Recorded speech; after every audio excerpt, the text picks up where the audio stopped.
라오스도 지금 도시 전체가 락다운에 걸려 있는 상황입니다. 그런데 나라 전체가 출입문을 걸어 잠그고 외출을 금지하고 마을에서 마을도 이동을 할 수 없고 집에서 딱 2명만 출입증을 받아서 이제 외부로 잠깐 뭐 먹을 걸 사러 간다든지 이렇게 할 수 있는 그런 상황인데, 그렇게까지 하는 것에 비해서는 사실 코로나 환자가 그렇게 많지는 않습니다. 지금 현재 19명 있고요. 그 중에 2명이 치료가 된 상황이고 아직 17명이 병원에 있는 상황입니다. 그러나 이렇게까지 호들갑을 떠는 이유는 여러분들도 짐작하시다시피 의료시설이 굉장히 열악하기 때문에 이 이상 환자가 늘어나면 감당하기 어렵기 때문에 그렇습니다. 지금 라오스는 우리나라에서 이번에 환자들이 처음에는 음압병실에 갔잖아요. 그런 음압병실이 없고, 또 수도에 있는 병원을 간다 할지라도 엑스레이, 초음파, 그리고 라오스 전체 통틀어서 MRI 기계가 1개 내진 2개 이 정도밖에 없는 수준이기 때문에 지금 라오스로서는 19명이라 할지라도 초비상일 수밖에 없는 그런 상황입니다. 라오스는 굉장히 열악한 곳인데, 그 곳에서 저희가 지난 10년 동안 어떤 사고도 없고 아프지도 않고 저희들이 잘 사역을 해왔습니다. 그렇게 저희들이 사역해 올 수 있었던 것은 여러분들이 지금까지 기도해 주셨기 때문에, 여러분들이 지금까지 한 마음으로 저희의 선교를 같이 응원해 주시고 같이 중보해 주셨기 때문인 줄 믿습니다. 정말로 감사를 드립니다. 이제 영상을 한번 같이 보려고 하는데요. 제가 지난 저희들이 라오스에서 지금까지 사역해 왔던 영상들을 사진이나 혹은 동영상으로 정리를 좀 했습니다. 그런데 그냥 보시는 것보다는 설명을 좀 드리는 게 좋을 것 같습니다. 왜냐하면 뭐 제가 이렇게 동영상을 잘 만드는 사람이 아니다 보니까 동영상만 보면 사역이 다 이해가 되면 좋은데 그렇게 만들기가 너무 어렵더라고요. 저희 사역은 지금 현재 3가지를 가장 커다란 축으로 생각하고 있습니다. 첫 번째는 교회 개척 설립 사역이고요. 그 다음에 2번째는 언어학원 사역이고, 3번째는 스포츠 사역입니다. 그래서 아직까지 저희가 교회를 설립했다가 중간에 경찰이 2번이나 저희들의 여권을 뺏고 저희들의 예배를 추적하고 하는 바람에 지금은 대규모로 모이는 집회는 하지 못하고 있습니다. 대신에 저와 또 같이 동역하고 있는 사이너이, 그리고 그 동생인 저희 축구팀 코치로 일하는 레라는 친구 3명이서 주일날 예배를 함께 드리고, 또 한국인 예배는 또 따로 드리고 그렇게 하고 있습니다. 그래서 저희들이 예배를 어렵게 드리고 있는 상황인데, 제 바람은 곧 라오스 목회자가 아따푸 시내에서 교회를 좀 개척하고, 그리고 그 개척된 교회 안에서 또 평신도 지도자들이 세워지고 이렇게 하는 건데요. 제가 지금 사이너이와 함께 하고 있는 사역은 평신도 지도자를 먼저 키우고 있고, 나중에 교회의 든든한 일꾼을 먼저 키우고 있는 사역이라고 할 수 있습니다. 그리고 스포츠 사역을 통해서 전도를 생각하고 있습니다. 그래서 지금까지 이 스포츠 사역을 통해서 저희들이 약 38명 정도에게 복음을 전해왔고요. 여러분들은 38명에게 복음을 전했다고 하니까 10년 동안 38명밖에 안 돼라고 하실 수 있지만, 라오스에서 함께 사역하고 있는 다른 선교사님들이나 혹은 단기 선교사로 온 외국계 NGO들이 있거든요. 그 친구들이 들으면 굉장히 놀랍니다. 어떻게 그렇게 전도할 수 있었냐 하고 저에게 물어보고, 프랑스 젊은 친구들도 단기 선교를 오거든요. 그 친구들이 오면 제가 브리핑을 해주고 제 사역을 나누고, 38명을 전도하고 함께 이런 일이 있었다고 하면 그 친구들이 막 눈물을 흘리면서 같이 기도해주고, 그런 놀라운 숫자입니다. 네. 그리고 이제 2018년에 SK 건설이 건설하던 댐 사고가 붕괴돼서 이제 수많은 수재민들이 생겼고요. 그 수재민들을 계속해서 돕는 사역을 진행하고 있습니다. 이런 사역들을 중심으로 영상을 만들었는데 한번 같이 보시면 좋겠습니다. 먼저 보시고 제가 다시 이야기하겠습니다. 성 3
성자와 성령의 이름으로 세례를 주노라. 아멘. 바람도 넓은 바다도 찬양하라 찬양하라 예수를 하늘을 울리며 노래해 나의 영혼아 은혜 예수 은혜 예수 은혜 예수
네, 수많은 담지 못한 장면들이 있어서 저는 보는 내내 그 장면도 넣을 걸, 그 장면도 넣을 걸, 이런 것들이 너무 많은데 여러분들은 영상이 혹시 기셨을 수도 있겠다 생각합니다. 혹시 길었으면 좀 죄송하고요. 보여드리고 싶은 것이 너무 많은데 그 모든 것들을 다 보여드리긴 좀 어려운 것 같습니다. 아까 영상을 보다가 준비하지 않은 말씀이지만 생각난 것이 처음에 컴퓨터가 막 있는 게 지나갔잖아요. 제가 일부러 우리 계명교회 성도들에게는 꼭 보여주고 싶은 사진이었습니다. 왜냐하면 제가 2017년 12월에 마지막으로 안식년 끝나고 나가면서 마지막 설교를 했을 때 예배드리고 나서 송길 목사님 올라오셔서 같이 이야기해 주셔서 여러분들이 헌금해 주신 돈으로 그때 마련한 컴퓨터거든요. 그래서 컴퓨터 20대를 마련해서 저렇게 아이들이 지금 저 컴퓨터로 영어를 공부하고 있습니다. 굉장히 많은 곳에서 지금 부러워하고 있는 시스템이고 또 아따부에서는 유일하게 20대의 컴퓨터를 거느린 그런 최신식 언어학원입니다. 근데 제가 2017년 12월 달에 안식년 끝나고 이제 나가서 2018년 6월 달이 됐을 때 제 마음은 정말 너무너무 가난해졌습니다. 제 심령은 어디 도움을 구할 데도 없고 정말 하나님밖에 바라볼 수 없는 심장이 쫄깃쫄깃한 그런 아주 너무나도 가난하고 너무나도 어려운 그리고 낙담하고 실망하고 하나님이 저를 아따부에서 밀어내시는 것 같고 아따부가 저를 싫어하는 것 같고 내가 그 자리에 있지 말아야 될 것 같은 그런 어려움 가운데서 2018년 6월 달을 보내고 있었습니다. 아마 그때쯤에서 제가 여러분들에게 기도 편지도 많이 보냈습니다. 기도 제목을 저를 좀 위해 기도해 주십시오. 이번에 경찰들의 위협은 조금 더 저를 힘들게 합니다 하면서 여러분들에게 많은 기도 제목들을 보내드렸던 것 같습니다. 그렇게 제가 정말 제 인생에 더할 나위 없는 가난한 심령으로 있을 때 제 눈에 제 심령에 깊이 박혀버린 말씀이 오늘 함께 읽었던 사도행전 4장 29절에서 31절 말씀입니다. 성경을 펴놓고 성경을 읽어가며 아버지 앞에 기도하고 있는데 이 말씀이 눈에 들어왔습니다. 주여 이제도 그들의 위협함을 굽어 보시옵고 또 종들로 하여금 담대히 하나님의 말씀을 전하게 하여 주시오며 손을 내밀어 병을 낫게 하시옵고 표적과 기사가 거룩한 종 예수의 이름으로 이루어지게 하옵소서 하더라. 이 기도가, 이 성도들의 기도가 제 가슴 속에 박혔습니다. 하나님, 지금 이 놀라운 일들이 일어나게 하여 주옵소서. 하나님, 제가 지금 너무나도 위험하고 제 마음이 너무나도 힘들고 어렵습니다. 하나님, 저들의 위협함을 굽어 보시옵고 하나님, 나에게 이 기도의 응답이 저에게도 일어나게 하여 주옵소서. 하나님 앞에 간절히 기도했습니다. 그리고 그 기도가 응답되었는데요, 그 응답되었던 하나님의 은혜의 역사를 오늘 이 시간 여러분들과 나누기를 원합니다. 그해 2018년 2월 달에 저는 사이너이의 온 가족을 다 불러놓고 사업 설명회를 했습니다. 사이너이의 아버지, 어머니, 그리고 큰 누나, 그리고 본인의 큰 누나의 가족, 본인의 가족, 동생의 가족, 그리고 또 그 위에 큰 형의 가족 다 불러놓고 제가 사업 설명을 했습니다. 제가 이제 이렇게 언어 학원을 하려고 하는데 저는 이 사이너이, 당신의 아들이 필요합니다. 그러니까 저와 일할 수 있도록 허락해 주십시오. 이렇게 사업 설명회를 했습니다. 그랬는데 그 전에 사이너이는 저를 통해서 복음을 듣고 하나님의 아들이 된 것을 온 가족에게 이미 커밍아웃을 다 하고, 나는 이제부터 하나님 믿는 사람이니까 나한테 제사 드리라고 하지 말고, 나한테 뭐 술 먹으라고 하지 말고, 나한테 뭐 하지 마십시오 하고 이미 다 얘기를 해놓은 상황이었습니다. 그런 상황 가운데서 제가 그 아들을 예수님에게 뺏겨버리게 만든 그 원흉이 가족들을 다 모아놓고 이제 사업 설명회를 한 겁니다. 그랬더니 그 아버지와 어머니가 엄청 고민을 하시더라고요. 고민을 하시다가 마지막에 저에게 2가지 조건을 내밀었습니다. 그 중에 가장 중요한 첫 번째 제목은 뭐였냐면, 같이 함께 일하다가 아들이 신앙의 문제로 인해서 감옥에 가지 않게 애써달라, 최대한 노력해달라, 저 때문에 감옥에 가지 않도록. 그리고 2번째, 막내 동생이 있는데 막내 동생이 축구는 엄청 잘하는데 공부는 엄청 안 했습니다. 그래서 중퇴인데 고등학교도 못 갔는데요, 라오스에서는 최소한 고등학교까지 나와야 일자리가 생깁니다. 그러니까 이 막내 동생이 일자리가 없어 갖고 있으니까 저한테 이왕 하는 김에 막내 동생도 맡아달라, 이래서 지금까지 함께 일하고 있습니다. 네, 그 조건을 제가 받아들고 그 다음부터 사이너이와 그 동생 레오와 함께 날마다 목공이 돼서 목수가 되어서 목공 작업을 하고, 때로는 용접공이 되어서 용접을 하고 해가지고 리모델링, 언어 학원으로 사용하려고 빌려놓은 건물 리모델링을 하고 열심히 재밌게 사역을 했습니다. 얼마나 재밌었는지 사이너이와 그 동생이 너무 재밌으니까 토요일은 쉬어야 되거든요. 월요일부터 금요일까지 날마다 막노동을 했으니까 토요일날 저는 좀 쉬고 싶은데 사이너이와 레가 저한테 이제 아짠이라고 부릅니다. 아짠은 이제 라오스 말로 선생님 이런 말이거든요. 선생님, 내일은 몇 시에 모이나요? 그래서 제가 내일은 좀 쉬자, 내일은 토요일이야. 너무 재밌어요, 내일도 해요, 이렇게 얘기하는 겁니다. 그래서 그렇게 저희들은 너무 재밌게 사역을 하고 있었습니다. 그런데 제가 이 즈음에 잘못 끼운 단추 하나가 있었습니다. 그 잘못 끼운 단추 하나는 뭐냐면, 우리 계명교회에서도 좀 특별하게 헌금을 하시고 또 다른 곳에서도 특별하게 헌금이 되어서, 여러분들 아시다시피 스포츠센터 부지를 샀잖아요. 근데 부지가 좀 생각보다 크고 돈이 많이 들어가요. 그래서 지금까지도 사실은 아직 하나님의 어떤 사인이 없어서 아무것도 안 하고 있는 상황입니다. 그런데 그 즈음에서는 더더욱 그 스포츠센터 부지에 뭔가를 해야 되겠다라는 그 부담감 때문에 제 나름대로 이렇게 저렇게 막 길을 알아보고 있는 중이었는데, 전라도에 있는 한 교회로부터 연락이 왔습니다. 우리가 몇 주년 기념으로 교회를 세우고 싶어요. 근데 저희는 교회를 세우지 않는다는 원칙이 있었는데, 제가 가만 생각해 보니까, 실용적 합리적으로 생각해 보니까 그 세우겠다는 교회를 저희 센터 부지 안에다가 교회 겸 실내체육관 겸 이렇게 해서 지으면 어떨까? 너무나도 저로서는 합리적인 생각이었고 너무나도 좋은 생각이었어요. 굿 아이디어였습니다. 그래서 교회에다가 다시 역제안을 했더니 교회에서 너무 좋아하시는 거예요. 그런데 저에게 한 가지 고민이 있었어요. 뭐였냐면, 아직 하나님이 응답하시지 않았다라는 것이었습니다. 그렇게 하는 것이 하나님 기뻐하시는 것인지 아닌지에 대해서 저에게 아직 아무런 말씀을 하시지 않았다라는 거였는데, 저는 그냥 제 합리적이고 실용적인 생각이 너무 마음에 들어서 그것을 덜컥 하겠다고 잡아버리고 말았습니다. 저의 생각에는 앞으로 몇 억이 들지 모르는 센터 공사인데 그 교회에서 제안한 돈은 2천만 원이었거든요.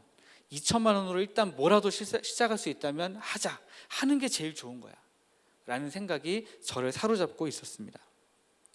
만약에 제가 여호수아서 9장을 그 즈음에 읽었다면, 혹은 그 즈음에 여호수아 9장 말씀을 제가 기억하고 있었다면 아마 결과가 좀 달라졌을 수도 있었을 것입니다. 여호수아 9장에는 기브온 족속들이 이스라엘 승승장구하는 이스라엘 백성과 화친을 맺고 전쟁에서 살아남기 위해서 마치 먼 곳에서부터 이스라엘과 화친을 맺기 위해 찾아온 사람들처럼 옷을 헤어지게 하고 빵에 곰팡이게 피게 해서 이스라엘 백성에게 찾아와서 우리가 멀리서부터 당신들하고 화친을 맺으러 찾아왔습니다. 그러니 우리와 화친을 좀 맺어 주십시오.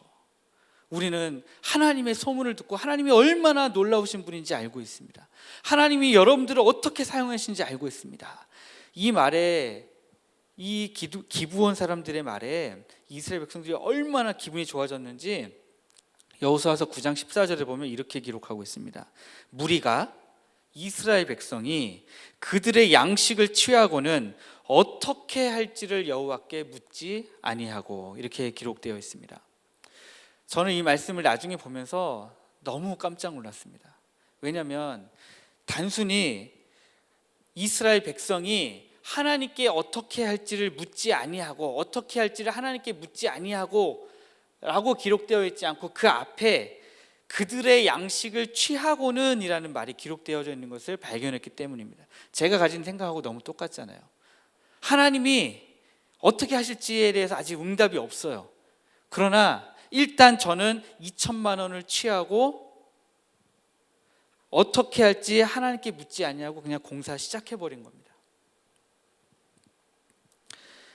2천만 원으로 뭔가를 시작해볼 수 있는 기회다. 그래서 저한테는 2천만 원이 굉장히 큰 돈이거든요. 저는 만약에 지금도 그런 생각인데 2천만 원이면 뭐든지 할 수 있는 것 같아요. 현실은 그렇지 않은데, 그래서 이때도 2천만 원이라고 말씀드려놓고 그 중에서 2천만 원이 왔지만 실제는 거의 한 3천만 원 정도 쓴 것 같습니다. 그러니까 저는 하나님께 묻지 않았기 때문에 돈으로도 너무 많은, 제가 다른 걸 했었어야 되는 돈을 다 끌어와가지고 여기다가 돈 1,000만 원을 제가 더 넣었어야 됐고, 그리고 지금부터 말씀드리려고 하는 어려움들을 당했습니다. 뭔가 일이 건축이 이제 막 시작이 되고 있었어요. 저희는 법대로 하기를 원했기 때문에 손해를 보더라도 법대로 하자. 그래서 라오스 교통건설부에 가서 건축 허가를 진행하고 있었습니다. 건축 허가를 진행하는 과정 중에서 혹시 설계도면이 필요한가 싶어서 설계도면까지 만들고 여러 가지 법적인 절차들을 진행하고 있었습니다. 그런데 저도 몰랐고 함께 동역하고 있는 사이너이도 잘 몰랐던 것 중에 하나는 뭐냐면, 이 모든 일을 시작하기 전에 그 마을의 이장에게 알렸어야 된다는 겁니다. 저희 스포츠센터가 위치하고 있는 마을은 새까만이라고 하는 마을입니다. 새까만, 이름이 새까만이에요. 새까만 동네. 그래서 그 동네가 저희가 느낄 때는 영적으로 새까매요. 그런데 너무 새까매서 그렇게 했을지는 모르겠습니다. 마을 이장이 경찰에게 가서 신고를 했어요. 도대체 누가 내 허락 없이 여기에 공사를 시작했는지 모르겠다. 이 공사를 시작한 사람이 누구냐? 그렇게 해서 경찰들이 수소문 끝에 저희를 찾아오게 되었습니다. 최초에 라오스의 이 행정구역을 보면요, 한 개의 특별시와, 우리나라처럼 한 개의 특별시와 17개의 주로 나눠져 있습니다. 그리고 그 주 밑에 각각 또 군이라고 하는 군이 있는 거죠. 그리고 그 밑에 동이 있고요. 그런데 최초에는 군 소속 경찰들 10여 명이 차를 2대를 타고 나눠 와가지고 저희 집 마당 앞에 딱 차를 세우더니 10여 명이 막 몰려 들어오는 거예요. 막 몰려 들어와서 제가 뭐라고 하지도 않았는데 저희 마당에 들어오고 저희 거실에 들어오고 자리를 10명이 딱 잡고 앉더니 여권을 가져오라는 거예요. 여권 가져오고 당신이 가지고 있는 모든 서류를 가져와라. 그래서 여권을 일단 내밀었습니다. 내밀었는데 그때 저의 상황은 어땠냐면 안식년 1년 동안에는 비자를 쓸 이유가 없잖아요. 돈이 나가니까. 그리고 이제 들어가서 학원 허가를 먼저 받고 그리고 나서 그 학원에서 제 비자를 발행할 그런 예정이었습니다. 그러니까 그 경찰들이 저를 찾아왔을 때는 비자가 없는 상황이었습니다. 비자가 일단 없으니까 여권을 뺏어서 경찰들이 돌아가 버렸습니다. 그리고 내일 경찰서로 출석. 이래가지고 그 다음부터 군 경찰서에 계속해서 출석을 했습니다. 출석을 하고 결국에는 벌금을 물고 여권을 겨우 찾아왔습니다. 여권을 겨우 찾아와서 한숨을 돌리고 또 다시 학원에 나가서 열심히 일을 하고 있는데 이번에는 주 소속 경찰관 10명이 다시 제복을 입고 또 찾아왔어요. 저는 이제 학원에 있었고 제 집에는 제 아내와 아들, 딸이 있었는데 갑자기 10여 명이 또 몰려 들어와서 창문 안을 막 들여다보고 어떤 사람들은 집 주변을 돌면서 창문 안을 들여다보고 어떤 사람들은 갑자기 그냥 문을 열고 들어와 버리고 막 이러니까 저희 가족 식구들이 모두 놀랐습니다. 벌써 이렇게 경찰들이 찾아온 경우가 몇 번 되다 보니까 노이로제가 걸린 거죠. 그래서 이제 막 제 아들은 막 소리 지르고 놀래가지고 막 소리 지르고 제 아내도 놀래서 저한테 막 전화하고 저는 일하다가 막 헐레벌떡 뛰어오고 도대체 무슨 일이냐 했더니 주 경찰관들이 여권을 또 내놓으라는 거예요. 또 서류 내놓으라는 겁니다. 그래서 이미 상황을 설명했습니다. 군 경찰에게 여권을 뺏겼다가 벌금 내고 가져왔고 내가 지금 비자를 만들기 위해서 노력하고 있다. 그런데 주 경찰관들이 하는 얘기가 가관입니다. 군 경찰은 벌금을 매길 권한이 없다. 당신의 여권을 뺏어갈 권한이 없다는 겁니다. 그래서 이 주 경찰이 제 여권을 또 뺏어갔어요. 그리고 나서 제가 2달 동안 경찰에 매일같이 또 출석을 했습니다. 매일 출석하고 조서 쓰고 거기 앉아서 다른 그 일반 그 범인들과 이 죄인들과 똑같은 취급을 당하고 거기 앉아 있으면서 뭐 좀 쓰는 것 같다 싶으면은 내일 다시 오라고 하고 내일 다시 오라고 하고 그렇게 매일마다 경찰서에 출입을 했습니다. 그리고 최종적으로 저에게 벌금이 또 매겨졌는데 저더러 뭐라고 얘기하냐면 군 경찰서에서 당신에게 매긴 벌금은 불법이다. 제가 저지른 불법이 아니고 군 경찰이 저지른 불법이래요. 그러면서 저더러 군 경찰서에 가서 그 벌금을 다시 찾아와서 주 경찰서에서 내래요. 그래서 군 경찰서를 갔더니 이미 다 나눠서 썼어요. 그래서 이미 나눠 썼단다. 이거는 좀 제해줘야 되지 않느냐. 그랬더니 자기네들끼리 또 회의를 하더니 주 경찰이 그 벌금을 뺏어왔더라고요. 네, 저랑 상관없이. 그래서 그 모든 일들 끝에 제가 마지막으로 벌금을 내면서 주 경찰이 뭐라고 저에게 마지막으로 최후 통첩을 했냐면 7월 말까지는 비자를 만들 것. 7월 말까지 비자가 없으면 당신은 이 집에서 무조건 나가야 돼. 근데 저희에게 그때 8월 1일 날 한국에 들어올 계획이 있었습니다. 왜냐하면 제 딸이 그때 검정고시를 볼 예정이었거든요. 그래서 그것 때문에 원래 올 예정이었으니까 그때까지는 한숨 돌릴 수 있겠거니라고 생각했지만 다시 돌아온다고 해도 비자를 만들 방법은 없었습니다. 당장에 만들 방법은. 그렇게 최후 통첩을 받고 이제 있는 상황이었는데 그 즈음에 6월, 7월 달에는 비가 라오스에 정말 많이 왔습니다. 하루도 빠짐없이 하루에 거의 15시간 이상씩 비가 내렸습니다. 그래서 산사태가 나고 막 도로가 다 망가지고 그런 상황이었습니다. 그런 상황 가운데 7월 23일 날 SK가 건설하던 댐이 무너지게 된 겁니다. 비가 정말 너무 많이 왔거든요. 그 댐이 무너지면서 어떤 일이 일어나냐면 전 세계에 있는 모든 NGO라고 하는 NGO, 예를 들면 여기서 NGO라고 말하는 것은 여러분들 알기 쉽게 말씀드리면 뭐 이렇게 세이브 더 칠드런이나 아니면 또 뭐가 있죠? 뭐 그런 이렇게 어린이들을 돕거나 불우한 이웃들을 돕는 그런 단체들이 다 몰려 들어온 겁니다. 유엔에서도 들어오고 UNDP, 뭐 WHO 뭐 다 들어왔습니다.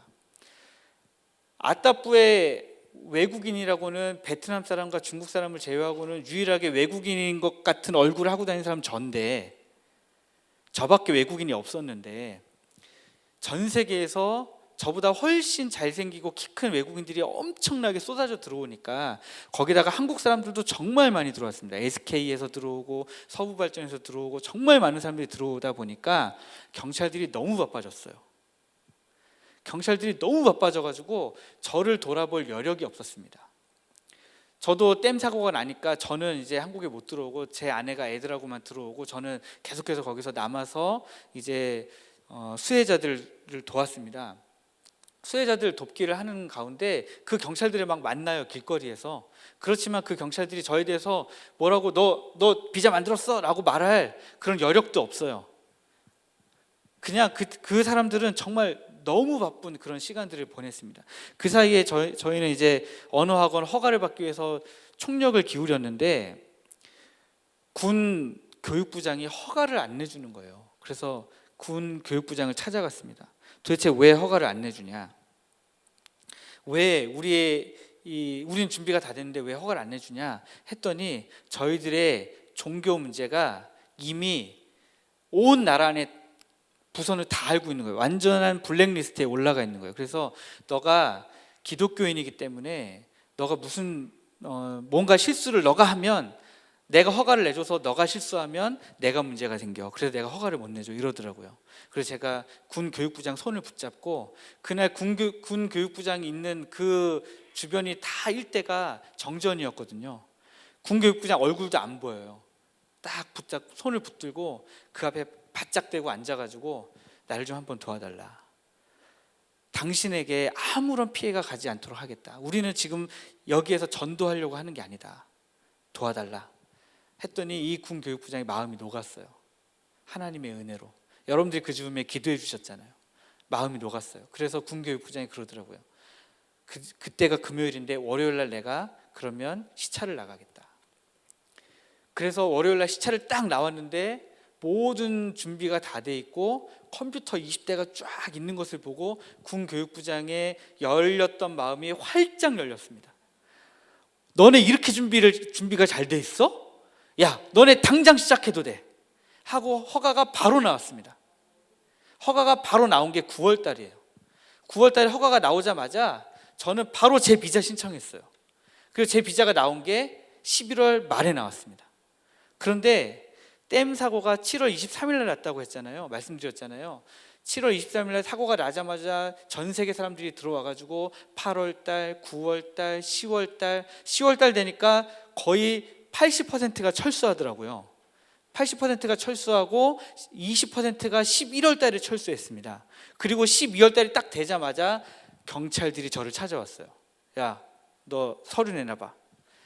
정말 제 인생에 더할 나위 없이 자신감 있게 제 여권을 내놨습니다. 비자가 있으니까요.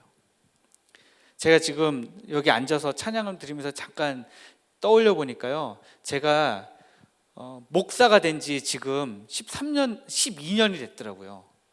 전도사로 13년, 목사로 12년이더라고요. 제가 지금. 그런데 제가 지금 여기 앉아서 여기 올라오기까지 너무 떨렸어요. 제가 설교를 하러 올라오면서 이렇게 떨린 적이 없을 정도로 떨렸는데 그때는 경찰들에게 제 여권을 낼 때는 정말 제 인생에 내가 이렇게 당당한 사람이었나? 내가 이렇게 자신감 넘치는 사람이었나? 생각될 정도로 자신감 있게 여권을 내놨습니다. 그들이 그때 한 7명 정도가 와가지고 7명이 여권을 돌아가면서 다 봐요. 그리고 나더니 됐다고 이제 당신 여기서 살아도 된다고. 그러고 이제 가더라고요. 제가 그때 깨달았습니다. 라오스라는 공산사회는 내가 기독교인이냐 아니냐는 별로 중요하지 않구나. 내가 실제적으로 전도를 하고 있느냐 안 하고 있느냐만 조심하면 되는구나 라는 것을 깨닫고 그때 그 깨달음 속에서 제가 하고 있는 선교의 모든 방식에 중대한 변화를 가져오게 됩니다. 그래서 중대한 변화를 가져와서 정리가 된 게 이 아까 말씀드렸던 3가지 선교 방식이 된 거예요. 제가 예배를 인도하면 안 돼요. 제가 전도하면 안 돼요. 그러다 보니까 현지인 목회자가 예배를 인도할 수 있도록, 또 현지인들이 전도할 수 있도록. 현지인도 그런데 전도하다가 걸리면 감옥에 갑니다. 왜냐하면 신앙의 자유는 있는데 전도의 자유가 없거든요. 정확하게 얘기하면 라오스는 이것만 지키면 돼요. 전도의 자유가 없는 것을 알고, 전도가 허락되지 않은 것을 알고 전도만 안 하면 돼요. 전도하는 것만 안 걸리면 돼요. 예배는 허가를 받으면 해도 됩니다. 그런데 허가를 받게 되기까지 좀 과정이 어렵습니다. 그래서 가정교회일 때는 허가받은 게 아니기 때문에 이 가정교회가 어느 정도 규모로 성장한 다음에 어느 날 갑자기 딱 모습을 드러내서 라오스의 유일한 교단인 라오스 복음 교단에 가입을 딱 해서 허락만 받으면 그 다음부터는 공적으로 예배를 드릴 수 있어요. 왜냐하면 신앙의 자유가 있으니까요. 그때는 저도 그 예배에 그냥 참석할 수 있습니다. 뭔가를 할 수는 없지만. 이것을 놓고 지금 기도하고, 그런 교회가 세워져야 되겠다라는 것을 놓고 지금 기도하고 있는 중이고요. 그렇게 교회가 세워졌을 때 그 교회가 자립해서 서야 되잖아요. 재정적으로 자립해서 서야 되니까 그 재정적으로 자립해서 서게끔 만들 수 있는 것은 성도들이잖아요. 평신도들이 헌금하고 평신도들이 봉사하고 섬기고 해야 교회가 서는 것이기 때문에 지금 사이너이에게 그 과정을 지금 함께 하고 있는 겁니다. 사이너이가 헌금도 하고 또 섬길 수도 있고 할 수 있는 그런 성도가 되도록. 그런데 사이너이뿐만 아니라 여러 성도들을 그렇게 키워서 나중에 세워질 그 교회가 재정적으로 완전히 자립하고 완전히 자치할 수 있도록 그렇게 이제 준비해 가고 있는 그런 상황입니다. 축구팀은 이런 계획을 가지고 있습니다. 제가 지금 축구팀 아이들을 그 전에는 60명을 가르쳤는데 요즘에는 조금 축소해서 30에서 40명 정도가 모입니다.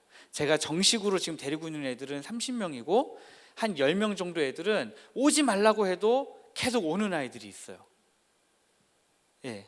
그 아이들 그 10명 중에는 그동안 저랑 함께 축구를 하고 이제 졸업을 하는 아이들도 있고요. 또 그 졸업한 아이들 친구가 따라서 오는 경우도 있고 있습니다. 그래서 한 3, 40명 정도가 매 주에 3회씩 모여서 축구를 하고 있는데요. 이 아이들은 제가 좀 더 깊은 관계를 맺고 복음을 전하면 배신하지 않아요. 저를 어디 가서 경찰에다가 저 아짠이 복음을 전했어요, 나한테 예수 믿으래요 하고 누군가에게 고발하지 않습니다. 신고하지 않습니다. 그렇기 때문에 축구를 하면, 축구를 통해서 사제관계가 만들어지면 전도를 할 수 있는 용이한 점이 있습니다. 근데 저는 지금도 할 수 있지만, 더 할 수 있지만 일부러 저는 지금 좀 자제하고 있습니다. 그냥 축구팀을 운영만 할 뿐이지 전도할 수 있지만 조금 자제하고 있는 상황입니다. 왜냐? 제가 해야 될 역할이 아니고 이제 현지인 기독교인들이 해야 될 역할이기 때문에 그렇습니다. 그래서 그 현지인들이 언젠가 서서 그렇게 복음을 전할 수 있도록 만들어주기 위해서 저는 지금 밑에 밑거름이 되어야 되겠다, 이런 생각들을 하고 있고요. 제 계획은 이제 그렇게 축구팀이 만들어지면 저에게 축구를 배운 아이들이 또 다른 축구팀을 만들 수 있도록 격려를 해주고 지원을 해줘서 그 아이가 또 20-30명의 아이들을 모으면 그 20-30명의 아이들에게 복음을 전할 수 있도록, 그래서 그런 팀을 매년마다 10팀씩만 만들면 매년 200-300명씩 전도할 수 있습니다. 이게 제 목표입니다. 그래서 매년 200-300명씩 청소년들에게 전도를 하다 보면 10년만 하면 2,000명에서 3,000명이에요. 아따뿌 제가 살고 있는 시내 전체 인구가 3-4만을 이야기하거든요. 3-4만인데 이 축구팀을 통해서 2-3,000명에게 복음을 전할 수 있다면 정말 생각만 해도 너무 기쁘고 즐겁습니다. 네, 그러나 지금 현재 또 제가 복음을 전할 수 있는 사람이 있었는데요. 그 사람이 레입니다. 레라고 하는 친구인데 도레미 파솔라시도 할 때 레입니다. 이름이 다 뭐 사이너이, 레 안에는 먹.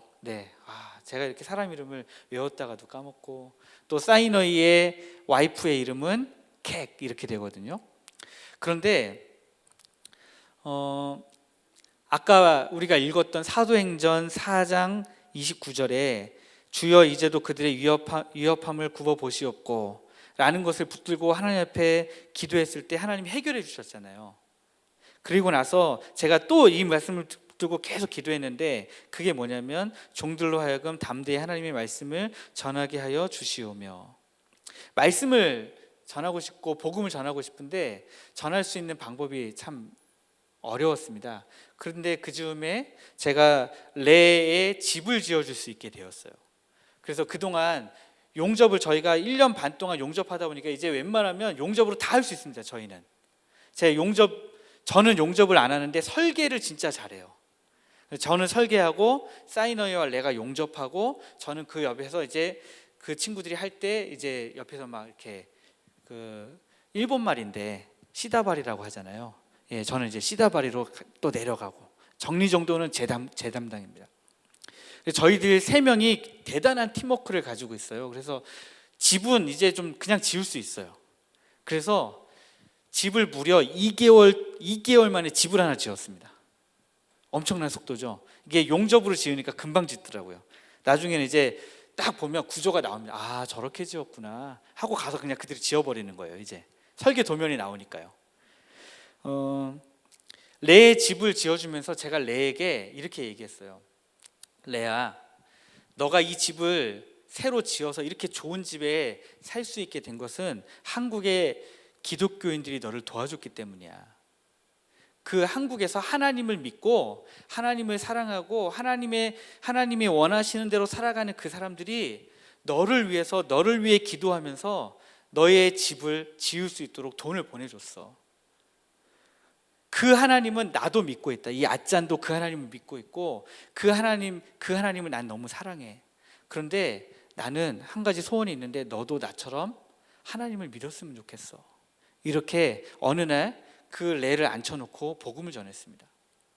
그리고 그 형인 사이너이에게 사형리를 읽어주고 설명할 수 있도록 그렇게 복음을 전했어요. 그런데 이 레가 뭐라고 하냐면, 아짠이 믿는 그 하나님 나도 믿을게요. 그래서 지금까지 함께 예배드리고 있습니다. 그런데 이 레라는 친구에 대해서 좀 설명이 필요한데요. 이 레라는 친구는요, 고집이 말도 못하게 센 친구예요. 그 집에 아버지, 어머니, 큰 누나, 큰 형, 작은 형 아무도 이 친구를 말리지를 못해요. 근데 이 친구는 정말 순수하고 착한 친구인데 너무 생각이 어려요. 그래서 아무의 말도 듣지 않아서 가족 모두가 자기네 말을 안 들으니까 포기하고 있는 상황인데, 누구의 말만 듣냐면 정말 감사하게도 제 말만 들어요. 제 말만. 왜 제 말만 듣는지는 저에게서 이유를 찾을 수는 없는데 아마 하나님이 그렇게 만들어주신 것 같습니다. 하나님이 그렇게 은혜를 베푸셔서 레가 제 말만 듣는 가운데, 제 말만 들으니까 그 가족 식구들도 다 저만 바라보고 있습니다. 무슨 레에게 하고 싶은 말이 있으면 그 가족들이 다 저를 찾아와서 레한테 이렇게 좀 얘기해 주세요. 되게 순서가 좀 이상하게 돌아갑니다. 그래서 그 가족들이 지금 이 가족들이 다 저희 주변에 살고 있는데 저희에게는 너무 중요한 사람들이고, 지금은 레, 사이너이 2명에게만 복음을 전했지만 지금은 사이너이가 그 가족을 복음화시키기 위해서 지금 엄청나게 노력하고 있습니다. 그래서 여러분들 사이너이를 좀 위해서 기도해 주시면 좋겠습니다. 사이너이의 아내인 캑은 남편이 예수 믿는 것도 알고요, 본인도 예배에 몇 번 나왔어요. 저랑 예배를 드렸어요. 그리고 그 어머니는 젊을 때에 교회를 다니셨던 분이에요. 그런데 본인은 그 불교의 명절만 되면 그 불교식 그런 것들을 막 사가지고 가서 향을 피우고 절을 가고 막 아직도 그렇게 하고 있습니다. 그래서 사이너이가 복음을 열심히 전하고 있는데, 복음을 전하다 보면 자꾸 부부싸움이 일어나가지고 지금 속도를 조절하면서 계속해서 복음을 전하고 있는 중간에 있습니다. 저도 복음을 전하고 있고요. 이렇게 복음을 전해서 또 하나님의 백성이 한 명 또 생기고, 이번에 목사님 오셨을 때 이 친구도 세례를 받으면 좋지 않을까 생각했는데 아직까지는 세례 받을 정도의 성숙함이 아직 없어서 제가 다음으로 목사님 또 오시면 세례 받게 해야지 하고 제가 지금 미뤄두었습니다. 30절에 보면 손을 내밀어 병을 낫게 하시옵고 이랬는데, 저희가 라오스 아따부에 왔을 때 저희를 가장 먼저 환영해 줬던 가족이 있어요. 그 가족의 아기 엄마 이름이 칸이라고 하는데요. 그 칸이라고 하는 그 아기 엄마는 지금 딸이 둘이 있는데, 첫째 딸은 묵이라고 하고요, 둘째 딸은 마희라고 합니다. 저희가 이 두 아이를 너무너무 예뻐하고 사랑하고, 보면 너무 그냥 저희 딸 같아요. 그런데 이 아이들도 저희를 그렇게 따르고요. 그런데 어느 날 보니까 마이가 엉덩이에 피부 질환이 생겨가지고 아이가 앉지도 못하고 눕지도 못하고 너무 아프니까 자지도 못하고, 병원에 아무리 왔다 갔다 해도 이 병이 낫지를 않고 막 하염없이 울고만 있는 거예요. 그러다가 이제 어느 순간에 저를 만났냐면, 이 아기 엄마가 이 아이를 붙들고 이제 병원에 가도 안 나으니까요, 라오스 사람들은 최종적으로는 누굴 찾아가냐면 점성술사를 찾아가요. 그러니까 우리나라로 치면 무당 같은 사람들을 마지막에 찾아가서 이렇게 돈 주고 기도해 달라고 하거든요. 그래서 말하자면 무당에게 찾아가기 직전에 저를 만난 거예요. 그래서 제가 얘기했습니다. 내가 하나님 믿는 건 알지? 내가 혹시 마이를 안고 기도해도 되겠니? 그랬더니 그 애기 엄마가 기도를 해달래요. 그래서 제가 그 아이를 안고 제 아내와 함께 손을 얹고 기도하기 시작했습니다. 하나님, 이 아이를 좀 고쳐주십시오. 이 아이를 살려주십시오. 그리고 이 아이가 하나님께 기도했기 때문에 낫게 되었다는 것을 저 가족이 알게 해주십시오 하고 기도했습니다. 그리고 나서 이틀이 지났는데 아이 엉덩이가 깨끗하게 나았어요. 그래서 저희가 이제 생색내야 되잖아요. 아기 엄마를 찾아갔습니다. 너 우리가 기도해서 나은 거 알지? 우리가 하나님께 기도해서 하나님이 낫게 해주신 거 알지? 안 돼요. 그리고 이제 또 사이너에게 아들이 있는데 승리라고 하거든요. 저희가 한국식 이름으로 별명을 지어줬어요. 본 이름은 따로 있고요. 근데 이제 닉네임을 승리라고 지은 거예요. 그래서 저희가 다 승리라고 불러요. 라오스 사람들도 걔한테는 승리라고 불러요. 걔는 앞으로 평생 승리라고 부르는 애예요. 그런데 승리가 이유를 알 수 없이 올해 계속해서 열이 나고 기침을 하고, 애가 밤에도 잠을 못 자고, 좀 이제 자는가 싶으면 일어나서 또 기침하고 열나고 계속 이게 반복이 되는 거예요. 저희가 갖고 있었던 그 맥시부펜 이런 좋은 약들 있잖아요. 그거를 막 줬는데도 낫질 않아요. 그래서 결국에는 아따부에서는 어떻게 고칠 수가 없어서 또 다른 도시로, 막 더 좋은 도시로 데려갔지만 거기서도 낫지 않았습니다. 걱정이 정말 많이 된 상황이었어요. 그래서 제가 사이너에게 전화를 걸어서, 너가 이미 하나님을 믿는 하나님의 자녀이기 때문에 하나님이 너에게 권세를 주셨다. 그 권세를 가지고 너가 너의 아들의 머리에 손을 얹고 낫기를 위해서 기도해라. 그러면 하나님이 낫게 해주실 거야. 그래서 사이너이가 2번, 3번, 아짠 안 나아요. 야, 계속 기도해. 너가 기도하면 나을 거야. 그래서 사이너이가 계속 기도했는데 나았습니다. 그 열이 내려가고 기침이 멈추고, 그래서 다시 아따부로 돌아와서 저에게 고백하더라고요. 아짠, 기도할 때 안 믿었어요. 사실은 너무 어려웠어요. 마음이 힘들었어요. 그런데 아짠이 그렇게 얘기하니까 계속 손을 얹고 기도했는데 열이 내려가고 기침이 멎었어요. 감사합니다 하고 그렇게 고백하는 것을 들을 수가 있었습니다. 할렐루야. 네, 제 아내가 저기 앉아 있으니까 제가 거짓말을 못 하잖아요. 네. 원래 저희 아이들이 앉아 있었으면 저희 아이들이 예배가 끝나고 제가 뭐 하나로 틀리면, 아빠 그건 이게 아니잖아요, 저건 저게 아니잖아요, 날짜가 틀렸잖아요, 막 이렇게 얘기하거든요. 근데 또 제 아내가 앉아 있으니까요. 요번에 저희 교회 청년들이 와서 단기 선교를 와가지고 날마다 저녁에 엄청 뜨겁게 기도했습니다. 제가 사실은 이제 여기에 한국에 나올 날짜가 있었기 때문에 한국에 가서 실컷 예배드리고 싶은 그런 마음이 막 있었거든요. 근데 결과는 와가지고도 지금 예배를 잘 못 드리고 있어서 잘 모이지를 못하니까 일단 마음이 좀 아픈데요. 저희 교회 청년들이 와서 저녁마다 뜨겁게 기도하는 걸 보고 저도 같이 뜨거워졌어요. 저도 너무 좋았습니다. 그래서 제가 진민성 목사님에게 요청을 했어요. 목사님, 마지막 날에 사이너회를 위해서 우리가 같이 기도하는 시간 가지면 어떨까요?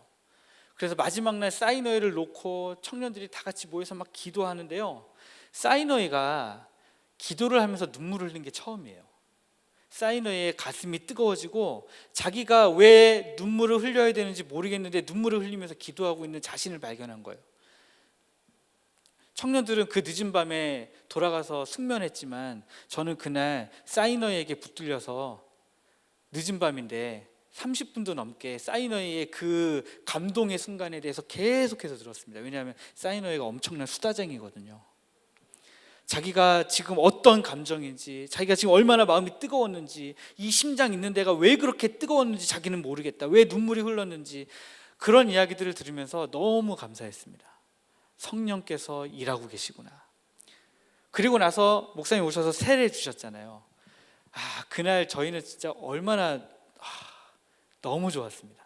너무 좋았는데 목사님 가시고 나서 사이너이랑 이 세례 받은 것에 대해서 한참 얘기를 나눴는데, 사이너이가 세례를 받음으로 인해서 내가 이제 진짜로 하나님의 아들이 되었다, 내가 이제 정말 하나님의 사람이 되었다라고 하는 이 하늘에 대한 소속감, 하나님 나라에 대한 소속감, 이 신민의식 때문에 사이너이가 너무 좋아지고 밤잠을 이루지 못할 정도였습니다. 다 여러분들이 기도해 주셔서 이런 은혜의 역사가 일어난 줄 믿습니다. 시간이 많이 지났고 그런데 이제 마치겠습니다. 원래 제가 하면 좀 많이 시간이 걸리더라고요. 전달해 드리고 싶은 게 너무 많아서. 요한복음 2장에 보면 물떠온 하인들 이야기가 나오거든요. 포도주를, 이 맛있는 포도주가 마지막에 어디서 나왔는지 아무도 모르는데 물떠온 하인들만 알아요. 얼마나 입이 간지러웠을까 생각해 봅니다. 저는 지금 물떠온 하인과 같은 심정으로 여러분들이 기도해 주셔서 일어났던 놀라운 일들, 하나님이 하셨던 일들, 저는 그냥 그 현장에 있었기 때문에 제가 본 거, 제가 경험한 거 그냥 여러분들에게 이렇게 말씀드립니다. 여러분들이 기도하시고 기도해 주셨던 일들이 아따뿌 그 먼 곳에서 이렇게 놀랍도록 응답이 되었었다라는 사실들을 여러분들이 기억하시고, 안 그래도 코로나19 때문에 너무 힘든데 여러분들이 좀 힘을 내셨으면 좋겠습니다. 우리는 지금 어쩔 수 없이 이렇게 모이지만 예배를 드리고 싶어도 드릴 수 없어서 예배를 사모하는 사람들이 너무나도 많습니다. 전 세계에. 여러분들에게 기도 제목을 3가지만 좀 드리고 싶습니다. 아까 처음 말씀드린 것처럼 교회 개척 설립을 위한 하나님의 인도하심을 위해서 기도해 주십시오. 지금 한 목회자와 기도를 하고 있는 중에 있습니다.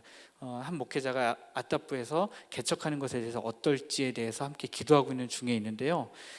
교회 개척 설립을 위해서 이런 모든 일들 가운데 하나님의 인도하심이 있도록 여러분들 함께 기도해 주시면 감사하겠습니다.